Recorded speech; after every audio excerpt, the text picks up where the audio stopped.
en el corazón olvidado de México, donde el sol de 40 grados besa la tierra con una ferocidad que transforma el aire en una onda trémula, vivía Mateo. Con solo 8 años, sus ojos oscuros y profundos guardaban una sabiduría que parecía pertenecer a siglos pasados, una herencia silenciosa de sus ancestros. Si crees que las historias de fe y coraje todavía pueden transformar vidas, quédate conmigo hasta el final y comenta desde dónde estás viendo. La vida de Mateo estaba tejida con los hilos de la escasez.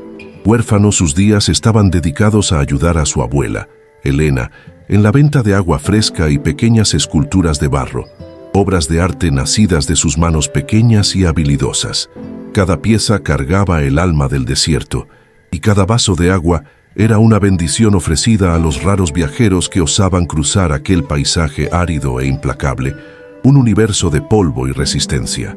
La dignidad de Mateo no residía en posesiones, sino en su profunda conexión con el mundo a su alrededor. Él no veía la sequía como una maldición, sino como una maestra que enseñaba el valor de cada gota de lluvia. Mientras otros niños quizás soñaran con juguetes, los sueños de Mateo eran moldeados en el barro que amasaba, imaginando historias de guerreros antiguos y espíritus de la naturaleza. Conversaba con los cactus, entendía el lenguaje del viento y sentía el latir de la tierra bajo sus pies descalzos y callosos. Esta sensibilidad lo convertía en un niño especial, un pequeño guardián de una cultura que el mundo moderno insistía en olvidar. Su abuela decía que tenía el corazón de un jaguar y el alma de un río antiguo, una fuerza tranquila que contrastaba violentamente con la fragilidad de su cuerpo enjuto y quemado por el sol. La abuela Elena era su puerto seguro, la raíz que lo mantenía firme contra las tormentas de arena y las dificultades de la vida. Juntos habitaban una pequeña casa de adobe, cuyas paredes guardaban el eco de generaciones. Era Elena quien le había enseñado a encontrar agua, a leer las estrellas y a respetar a los mayores. El amor entre ellos era el oasis en su desierto particular, un afecto puro e inquebrantable que nutría el alma del niño. Todas las mañanas, antes de que el sol se volviera inclemente, preparaban el cántaro de agua y acomodaban las esculturas sobre una manta colorida al borde del camino de tierra, esperando no por un lucro, sino por un encuentro, un intercambio de miradas que les recordara que no estaban solos en el mundo. La esperanza era su bien más valioso. Al otro lado del espectro de la existencia, en un universo paralelo de lujo y aislamiento, viajaba el señor Vargas. Su coche importado, una mancha negra y reluciente en el paisaje ocre, se deslizaba por la carretera como una criatura alienígena. Dentro, el aire acondicionado mantenía el mundo exterior a una distancia segura y artificial, mientras él, un millonario de la capital, inspeccionaba las tierras que su desprecio ya había comprado. Para él, aquel pueblo no era un hogar para personas, sino un pedazo de mapa a ser rediseñado, un estorbo a ser removido para dar lugar a un complejo hotelero. Cada cactus, cada casa de barro, cada rostro arrugado por el sol era un recordatorio de un México que él repudiaba, un atraso que ofendía su visión de progreso y riqueza. La amargura de Vargas era una armadura tan impenetrable como el cristal blindado de su coche. Años de negocios implacables y una pérdida personal que se negaba a nombrar habían cincelado su rostro en una máscara de perpetua insatisfacción. Miraba el paisaje no con ojos de quien ve, sino de quien evalúa. El valor de la tierra no estaba en su historia o en su gente, sino en los millones que podría generar. El calor de afuera era solo un detalle irritante en su informe, la pobreza de los habitantes, una estadística a ser sorteada. Era un hombre que había conquistado el mundo material, pero perdido la capacidad de conectarse con cualquier cosa que no pudiera ser comprada, vendida o demolida. Su alma era tan árida como la tierra que ahora codiciaba. En su recorrido, gesticulaba con impaciencia durante una videollamada, la conexión inestable aumentando su irritación.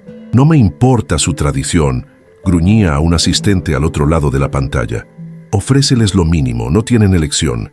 Esa gente vive en el pasado, es hora de que alguien les muestre el futuro, aunque haya que arrastrarlos hasta él». Su voz era el sonido del acero, fría y cortante, desprovista de cualquier empatía. Veía a los habitantes locales no como seres humanos con historias y dignidad, sino como peones en su tablero de ajedrez financiero, piezas desechables en un juego donde él siempre ganaba. La idea de que pudieran tener algo que enseñarle era tan absurda como la posibilidad de que su coche de lujo fallara. El contraste entre los dos personajes era un abismo profundo. Por un lado, Mateo, con sus pies en la tierra, encontraba riqueza en la simplicidad, en el compartir y en la sabiduría ancestral. Su vida era un testimonio de que la verdadera fortuna reside en el espíritu y en la capacidad de amar. Por otro, Vargas, flotando sobre el mundo en su burbuja de tecnología y poder, era un prisionero de su propia riqueza, su alma marchitándose por la falta de conexión humana y de propósito real. Tenía todo lo que el dinero podía comprar, pero era un hombre pobre de espíritu, hambriento de algo que ni él mismo sabía nombrar. Sus mundos, tan distintos y opuestos, estaban a punto de colisionar de forma violenta y transformadora. El escenario en sí parecía conspirar para este encuentro.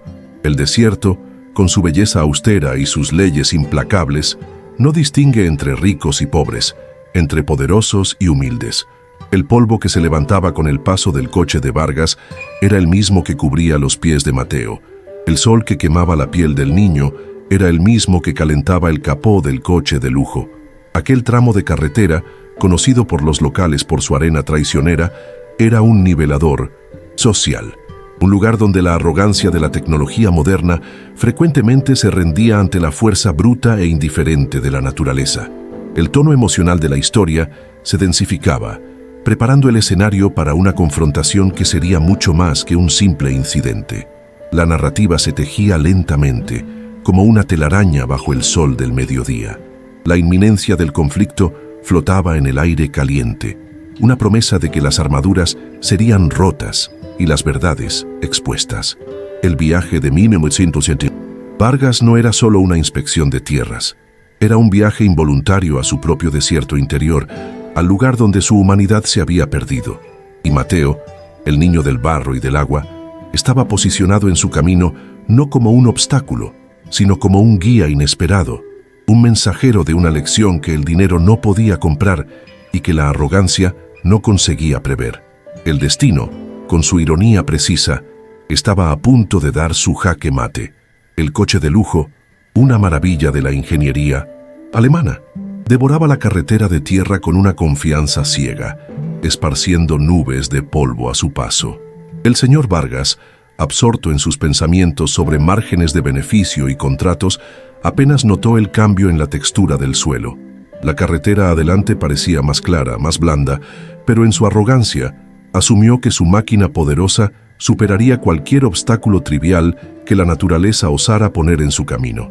Subió el volumen de la música clásica que resonaba por los altavoces, un contrapunto surrealista al paisaje rústico de afuera, aislándose aún más del mundo que pretendía conquistar. Aquel tramo de arena fina, sin embargo, era una trampa antigua, paciente, que ya había humillado a viajeros mucho más atentos que él. De repente, la aceleración suave fue reemplazada por un gemido agudo del motor. Las ruedas traseras, antes símbolos de poder y tracción, ahora giraban en falso, hundiéndose cada vez más en la arena suelta. El coche se balanceó hacia los lados y con una sacudida final, se detuvo por completo, vencido. El silencio que siguió a la muerte del motor fue profundo, casi sagrado. Afuera, solo el sonido del viento susurrando sobre las dunas. Adentro, el único sonido era el de la respiración pesada e irritada de Vargas. La máquina perfecta había fallado. El control absoluto que tanto apreciaba se había evaporado en un instante, dejándolo varado en medio de la nada, un rey destronado en un castillo de metal y cristal. La primera reacción fue de pura furia. Golpeó el volante de cuero con fuerza, el dolor agudo en sus dedos nada comparado con la rabia que sentía. La impotencia era un veneno que no probaba desde hacía décadas. Tomó su smartphone de última generación, la pantalla mostrando lo que más temía: sin servicio. Estaba completamente solo, desconectado de su imperio, de sus asistentes, de su poder. La ironía era abrumadora. Un hombre que podía mover millones con una sola llamada estaba ahora incapacitado para llamar a una simple grúa. El desierto lo había engullido, transformando su coche de lujo en una jaula inútil, un invernadero que pronto se volvería insoportable bajo el sol inclemente. Con un gruñido de frustración, abrió la puerta. El calor lo golpeó como una pared sólida, un vaho de horno que le robó el aliento e hizo que sus ojos lagrimearan. En segundos, el sudor comenzó a brotar en su frente, manchando el cuello de su camisa de seda. Sus zapatos italianos, hechos para las aceras pulidas de la ciudad, se hundieron inmediatamente en la arena caliente. Miró a su alrededor, un horizonte infinito de tierra seca y cactus espinosos. Por primera vez, no vio un activo a ser adquirido, sino una amenaza real y presente. El mundo que observaba con tanto desdén, a través de su cristal climatizado, ahora lo confrontaba directamente, y se sentía pequeño, vulnerable y absurdamente despreparado para el desafío. Su rabia necesitaba un blanco. Como un animal enjaulado, caminó hasta el neumático trasero, el culpable de su desgracia, y le dio una fuerte patada. El único resultado fue una nube de polvo que ensució sus pantalones impecables y un dolor punzante en su pie. El desierto permaneció indiferente. Aquel gesto fútil de violencia solo resaltó su total insignificancia ante la vastedad y la fuerza de la naturaleza. Él, el gran señor Vargas, un titán de la industria, estaba reducido a un hombre sudoroso e irritado, pateando un neumático en medio de la nada. La humillación comenzó a corroer su rabia, dejando un residuo amargo de miedo y desesperación en su boca. A unos metros de distancia, cerca de su modesto puesto, Mateo observaba la escena. Vio el coche detenerse, vio el humo de arena de las ruedas girando en falso y vio al hombre elegante salir y luchar contra el calor. Su abuela, Elena, posó la mano en su hombro, los ojos llenos de cautela. «Cuidado, mi niño. Los hombres de la ciudad grande pueden tener el corazón seco como la tierra en verano». Pero Mateo no veía a un hombre de la ciudad. Veía solo a alguien con problemas. Alguien a quien el desierto había decidido poner a prueba. Con una determinación silenciosa, tomó su pequeño cántaro de agua y un vaso de barro, sintiendo el peso de la responsabilidad en sus hombros. Caminó hacia el coche atascado, sus pies descalzos moviéndose con una familiaridad grácil sobre la arena que era un obstáculo insuperable para el extranjero. No corrió ni dudó. Su paso era medido, respetuoso, como quien entra en un territorio sagrado. Observaba al hombre, notando el color rojo en su rostro, el sudor en su frente, la frustración en cada uno de sus movimientos. Mateo no sentía pena, sino una forma de empatía ancestral, la comprensión de que, bajo el sol abrasador, toda armadura social se derrite, revelando solo la necesidad humana fundamental de agua, sombra y ayuda. Vargas vio la pequeña figura acercándose y su cuerpo se tensó. La desconfianza era su primer idioma. En su mente, el niño era un buitre, un mendigo que venía a aprovecharse de su vulnerabilidad. Preparó una respuesta áspera, listo para ahuyentar al niño con palabras duras, para reafirmar su poder incluso en aquella situación degradante. Qué audacia, pensó, que un niño sucio y pobre se le acercara a él, el gran señor Vargas, como si fueran iguales. Se veía a sí mismo como una presa rodeada, y su única defensa era el ataque verbal, la humillación preventiva que siempre le había servido tan bien en el mundo de los negocios. Fue entonces cuando Mateo se detuvo a una distancia segura y con una voz clara y tranquila que cortó el aire pesado, pronunció las palabras que iniciarían una transformación sísmica. «Dame un trago de agua. Hace un calor de 40 grados», le dice un niño pobre mexicano a un millonario. La frase quedó suspendida en el aire, cargada de una aparente inversión de roles. Para Vargas sonó como el colmo del sarcasmo, una provocación insolente venida de la criatura más insignificante que podía imaginar. La audacia era tan grande, tan inesperada, que lo conmocionó y sintió que la sangre le subía al rostro, la furia engullendo todos los demás sentimientos. El millonario abrió la boca, listo para gritar, para aplastar al niño con el peso de su ira, para enseñarle una lección sobre el respeto, y su lugar en el mundo.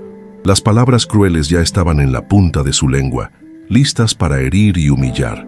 Imaginó al niño retrocediendo, asustado, y sintió una punzada de satisfacción anticipada.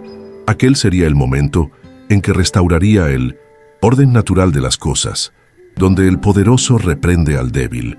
Iba a dejar claro que incluso atascado en la arena, él todavía era superior, todavía estaba al mando de cualquier interacción humana, por más breve que fuera. Pero antes de que cualquier sonido pudiera salir de su garganta, la acción de Mateo lo paralizó. Con una serenidad desconcertante, el niño inclinó su pequeño cántaro y vertió el agua fresca y límpida en el vaso de barro. El sonido del líquido llenando el recipiente fue el único ruido en el tenso silencio, un sonido de vida y alivio en medio de la desolación. El gesto fue deliberado, grácil y completamente inesperado. No había ironía en sus movimientos, solo un propósito claro y compasivo que desarmó por completo la furia del millonario, dejándolo mudo y confuso, un general cuyo ejército había desaparecido en el momento de la batalla. Entonces, Mateo extendió el vaso lleno hacia el hombre y concluyó su frase, la voz firme, pero gentil. Es lo que usted debería pedir, y no yo a usted. Pero en el desierto la sed nos hace a todos iguales. Las palabras golpearon a Vargas con la fuerza de una revelación. La frase entera no era una provocación, sino una lección profunda de humildad y empatía, encapsulada en una sabiduría que jamás esperaría encontrar en un niño de 8 años. La verdad contenida en aquellas palabras era tan pura e innegable como el agua que se le ofrecía. Fue despojado de su rabia, de su arrogancia, y dejado expuesto bajo el sol, no solo al calor físico, sino al calor de aquella verdad. Vargas miró del rostro sereno del niño al vaso de agua. Su garganta estaba seca, sus labios agrietados. Su necesidad física era inmensa, pero su orgullo era una montaña. Aceptar aquella agua era aceptar la lección. Era admitir su vulnerabilidad, su igualdad con aquel niño que había despreciado momentos antes. Por un largo instante, permaneció inmóvil, librando una feroz batalla interna. El millonario poderoso contra el hombre sediento. La arrogancia contra la necesidad. Finalmente, la sed venció. Su mano, que firmaba cheques de millones de dólares, tembló al tomar el simple vaso de barro. Se llevó el vaso a los labios y bebió. El agua era fresca, con un ligero sabor a tierra, y descendió por su garganta como un bálsamo. Fue más que un alivio físico, fue un acto de comunión, una aceptación silenciosa de su propia humanidad. En aquel momento, bebiendo el agua ofrecida por un niño pobre, sintió formarse una grieta en su armadura de cinismo. Vació el vaso y se lo devolvió a Mateo, un gesto cargado de un peso que ninguno de los dos podría haber previsto. El silencio entre ellos ya no era de tensión, sino de una comprensión naciente. El instinto de Vargas, moldeado por una vida de transacciones, tomó el control. Metió la mano en el bolsillo, sacó un fajo de billetes y se lo extendió a Mateo. Era una cantidad exorbitante por un vaso de agua, suficiente para mantener a la familia del niño por meses. Para Vargas, era una forma de restaurar el desequilibrio, de transformar aquel momento de pura gracia humana de vuelta en algo que él entendía, un servicio pagado.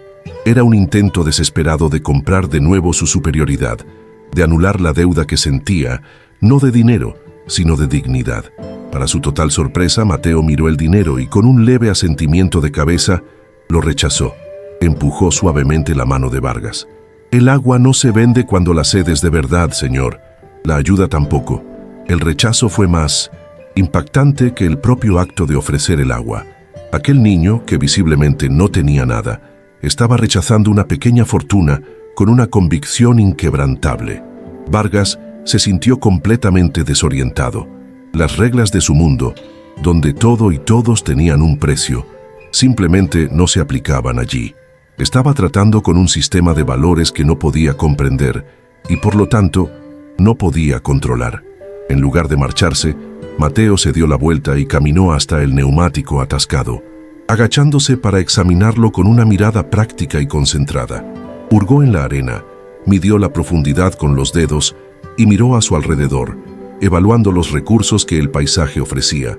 Vargas observaba, atónito, la transición del niño de filósofo a ingeniero práctico. Había una competencia silenciosa en Mateo, una seguridad que venía no del poder o del dinero, sino de un conocimiento profundo e íntimo de aquel ambiente hostil.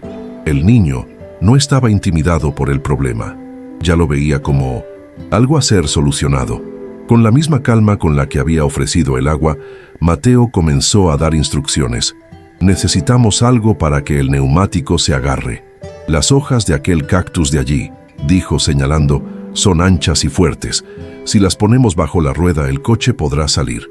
Le explicó a Vargas cómo cavar la arena delante del neumático, creando un espacio para insertar las hojas. Era una solución tan simple e ingeniosa que dejó al millonario sin palabras. Él, con toda su educación y recursos, nunca habría pensado en algo así. Estaba recibiendo una clase de supervivencia de un niño de 8 años. Entonces, algo notable sucedió. El señor Vargas, el hombre que daba órdenes a cientos, comenzó a seguir las instrucciones de un niño descalzo.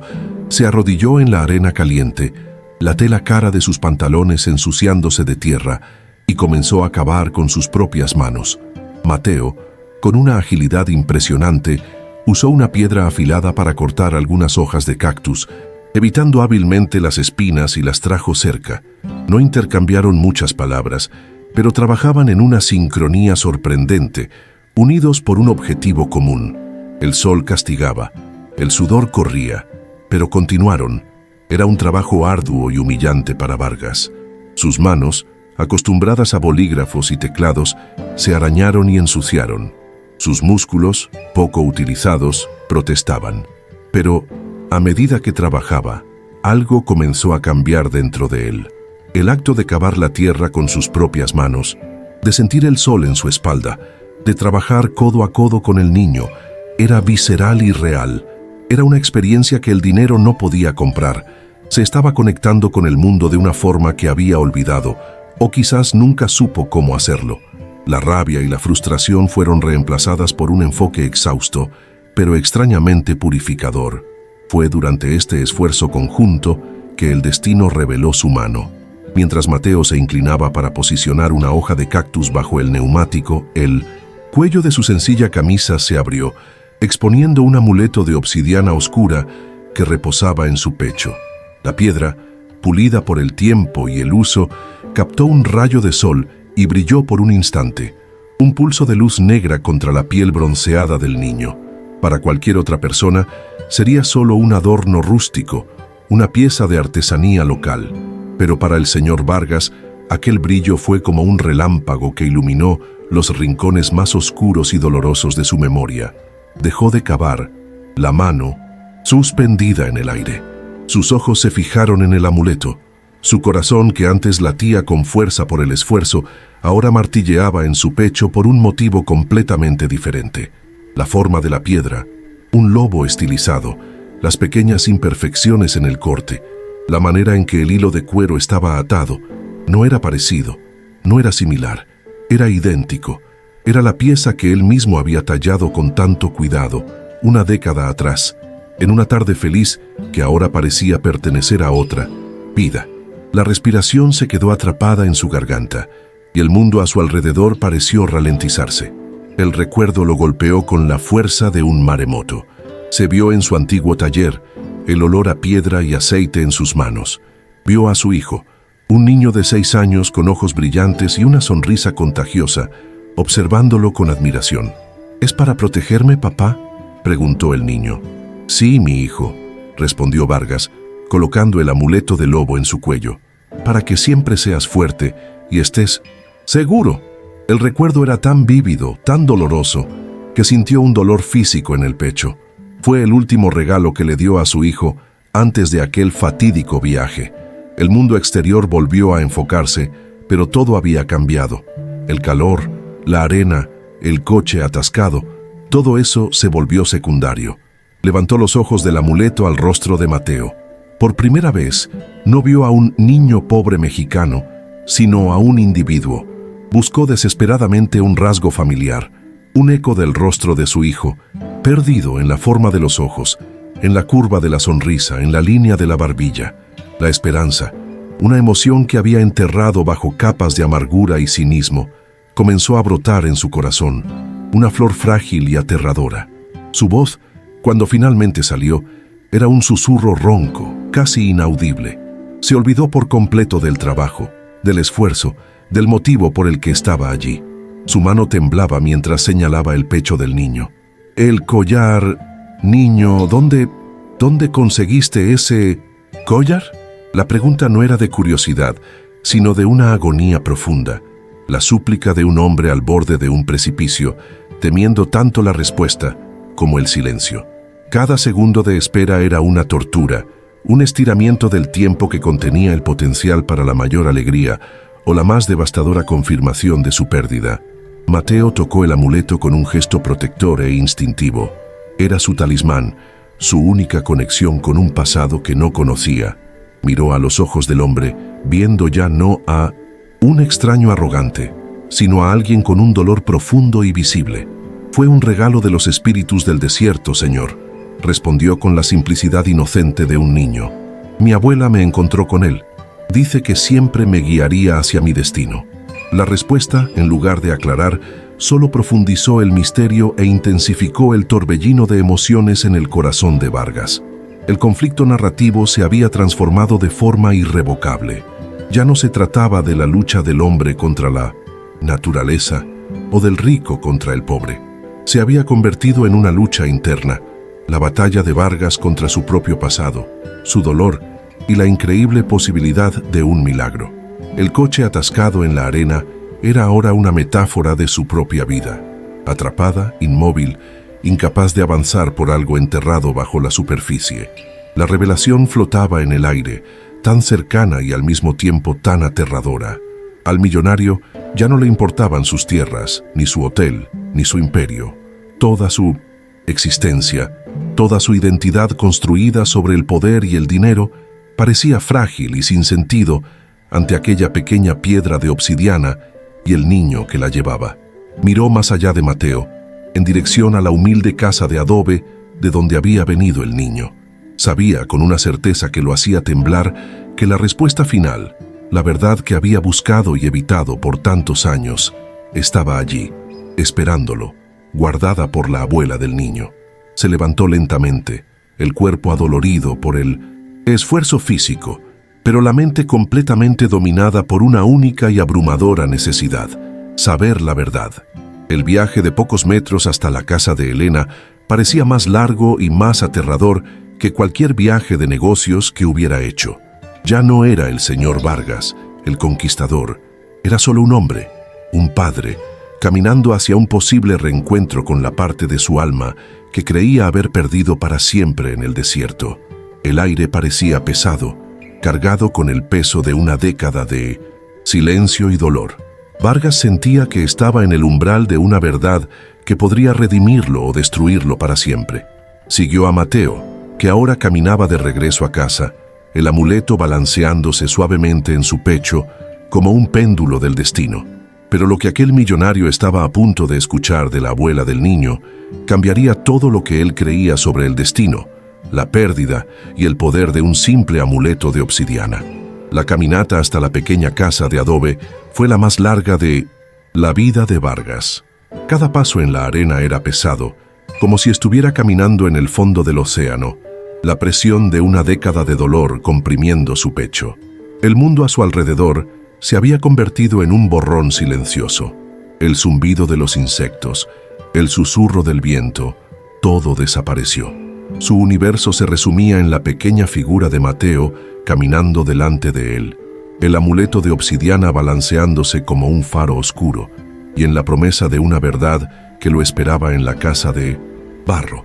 La esperanza y el miedo libraban una batalla tan violenta en su alma que apenas podía respirar, sintiéndose al mismo tiempo un prisionero caminando hacia su ejecución y un peregrino acercándose a un santuario sagrado. Al llegar, una mujer anciana salió por la puerta, secándose las manos en un delantal. Era Elena, la abuela de Mateo. Sus ojos, arrugados por incontables soles y sonrisas, se posaron en Vargas. No había en ellos la desconfianza que él esperaba, ni la sumisión que solía exigir. En cambio, había una calma profunda, una sabiduría que parecía reconocer la tormenta en el corazón del extraño. Miró de la angustia en el rostro de Vargas al amuleto en el cuello de su nieto, y una comprensión silenciosa pasó por su semblante. Con un gesto simple, lo invitó a la sombra de su pequeño porche, un oasis de frescura y paz en medio del torbellino de emociones del millonario. Vargas no pudo sentarse. Las formalidades, las cortesías sociales, eran imposibles en ese momento. Su armadura de hombre de negocios se había desintegrado por completo, dejando solo la carne viva de un padre y abuelo en duelo. Se volvió hacia Elena, las palabras saliendo en un flujo desesperado y tembloroso. «Señora, por favor», imploró. La voz ronca. Señaló a Mateo, que miraba la escena con una curiosidad confusa. Ese collar, el amuleto en su cuello. Necesito saber. Por el amor de Dios, dígame de dónde vino. La pregunta no era una petición, sino una oración, la súplica final de un hombre que había perdido toda la fe. Elena suspiró, un sonido suave como el de las hojas secas. El dolor en el rostro de aquel hombre era un lenguaje que ella entendía bien. Con delicadeza, guió a Mateo para que se acercara a ella y, con la otra mano, indicó de nuevo el banco a Vargas. «Siéntese, señor. La historia es larga y el sol es fuerte».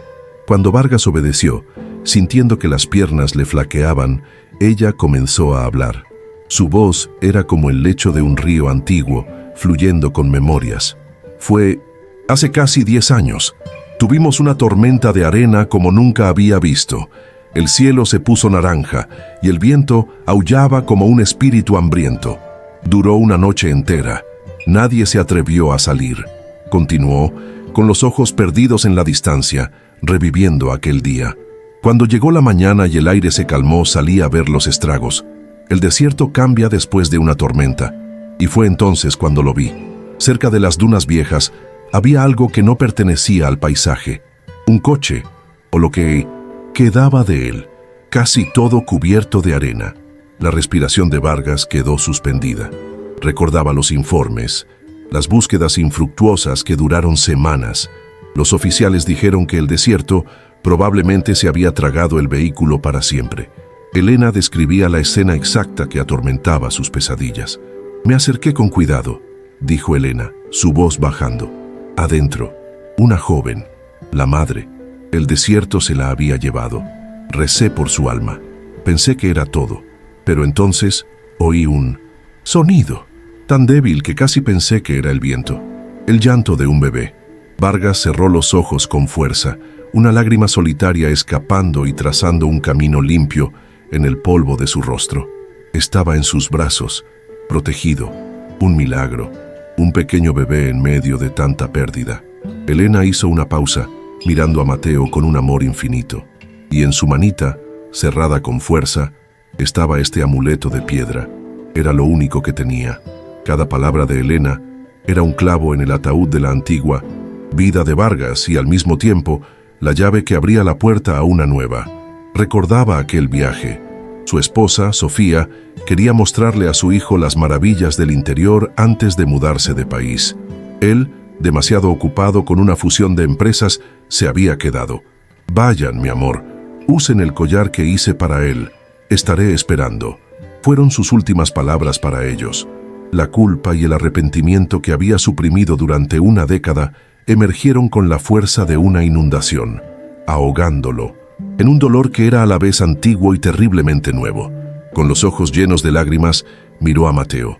Pero ahora, la niebla de su dolor y arrogancia se había disipado. Veía el rostro del niño con una claridad que lo cegaba. No eran solo rasgos vagamente familiares, eran los ojos de Sofía, grandes y expresivos, la misma terquedad en la barbilla que él veía en el espejo todas las mañanas, la forma en que el cabello formaba un remolino en la frente, exactamente como el de su hijo, Alejandro. Aquel no era un niño cualquiera, era su nieto, era la sangre de su sangre, era la continuación de la vida que él pensaba que había sido brutalmente interrumpida. La presa que contenía una década de luto no solo se agrietó, explotó. Un sonido gutural, un aullido de dolor y alivio, escapó de su garganta. El señor Vargas, el hombre de acero, se derrumbó en el suelo de tierra. Cayó de rodillas como si lo hubiera alcanzado un rayo, el cuerpo sacudido por sollozos violentos que lo dejaban sin aire.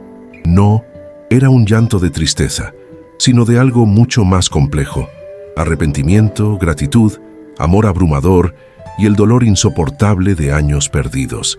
Extendió una mano temblorosa en dirección a Mateo, el nombre de su hijo muerto susurrado en sus labios. Alejandro, mi hijo. Mateo, asustado por la explosión de emoción del extraño, retrocedió instintivamente hacia el abrazo de su abuela. No entendía lo que estaba sucediendo, por qué aquel hombre rico y poderoso estaba llorando a sus pies. Elena, sin embargo, lo entendió todo. Con una compasión que parecía abarcar todo el desierto, puso una mano en el hombro de Mateo para calmarlo y extendió la otra para tocar el hombro tembloroso de Vargas. Su voz era un bálsamo. El desierto quita, mi señor, nos quita mucho, pero a veces, cuando la fe es más fuerte que la arena, también devuelve. En aquel momento de completa rendición, arrodillado en el polvo, la vida de Vargas fue reescrita. La imagen de sus planes para aquella tierra invadió su mente con una claridad nauseabunda. El hotel de lujo, los campos de golf, la explotación del agua. Iba a construir su imperio sobre el hogar de la mujer que salvó a su nieto. Iba a desalojar a la familia que era, en realidad, su propia familia. La ironía era tan cruel, tan devastadora, que lo hizo sollozar aún más fuerte. No solo estaba equivocado, estaba a punto de cometer un pecado, una profanación contra el único milagro que su vida había conocido. El giro no fue solo emocional, fue una epifanía moral que lo partió en dos. La riqueza, el poder, el estatus que había usado como escudo durante tanto tiempo se revelaron como nada más que polvo. La verdadera fortuna no estaba en sus inversiones, sino en el corazón de aquella mujer sencilla y en la resiliencia de aquel niño.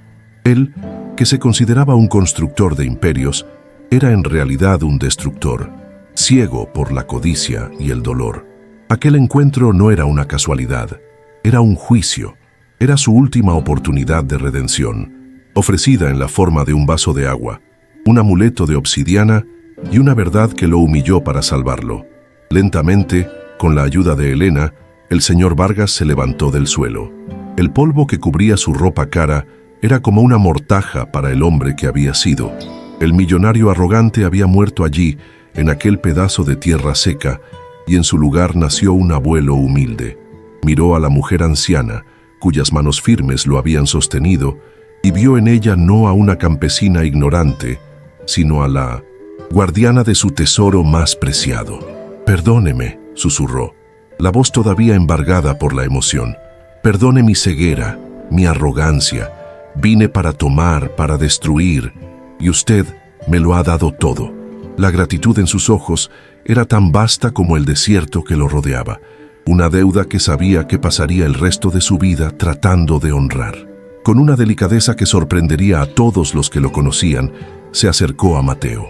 Se arrodilló de nuevo, pero esta vez no fue por desesperación, sino por reverencia. Quería mirar a los ojos del niño, no desde arriba, sino como un igual, como familia. «Mateo», dijo suavemente, «tu nombre significa regalo de Dios, y eso es lo que eres. Yo soy el padre de tu padre, soy tu abuelo». No esperaba que el niño entendiera todo de una vez, la complejidad de una década de historia perdida. Solo quería plantar la semilla de una nueva verdad, la de que Mateo no estaba solo, que tenía raíces que se extendían más allá de aquel pueblo, raíces que ahora regresaban para abrazarlo. El primer acto de redención de Vargas fue inmediato y decisivo. Tomó su teléfono, caminó hasta un punto donde la señal finalmente apareció e hizo una llamada.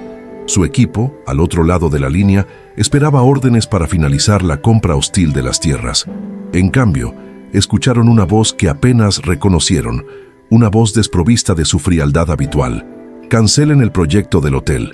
Cancélenlo todo», ordenó, su voz firme. «Ahora quiero que contacten a los mejores ingenieros.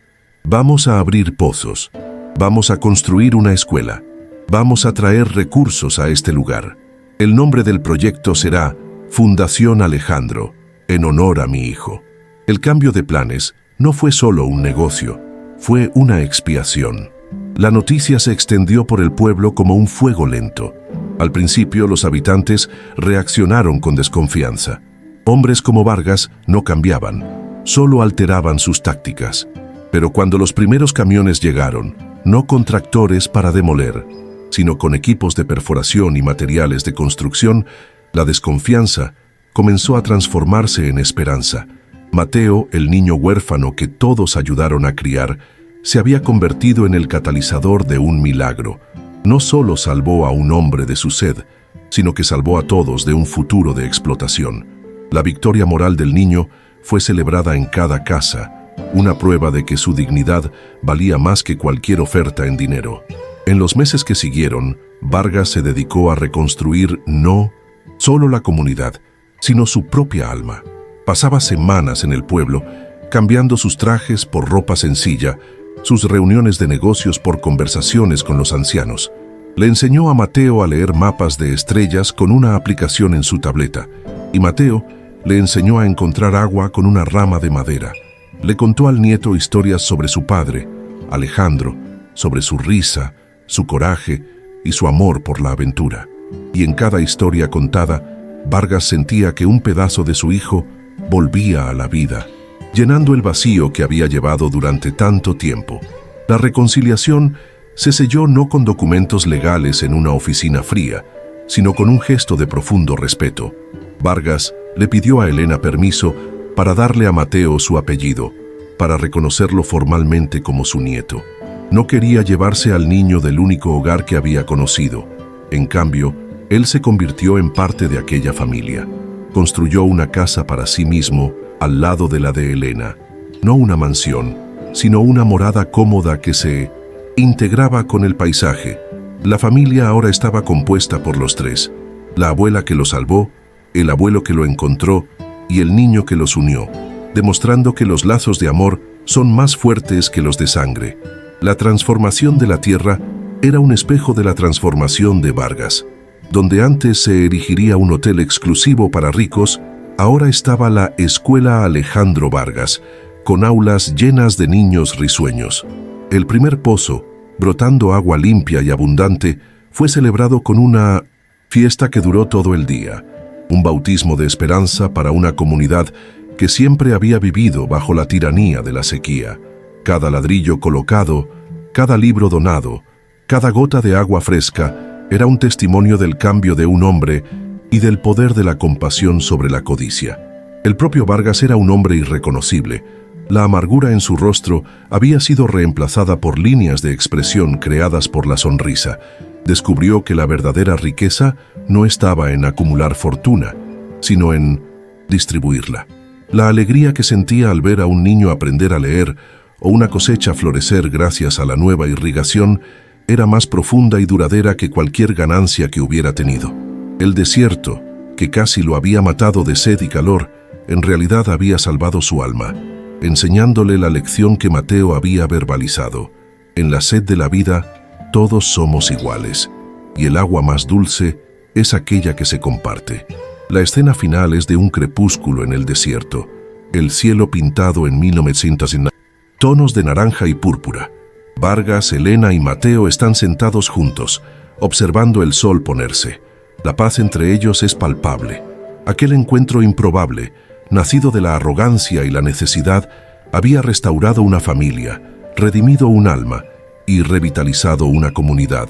Su historia se convirtió en una leyenda local, un recordatorio de que los milagros más grandes a menudo se esconden en los lugares más áridos, esperando solo un gesto de bondad para florecer. Si esta historia tocó tu corazón, compártela con alguien que necesite volver a creer en el poder de la fe y comenta desde dónde estás viendo.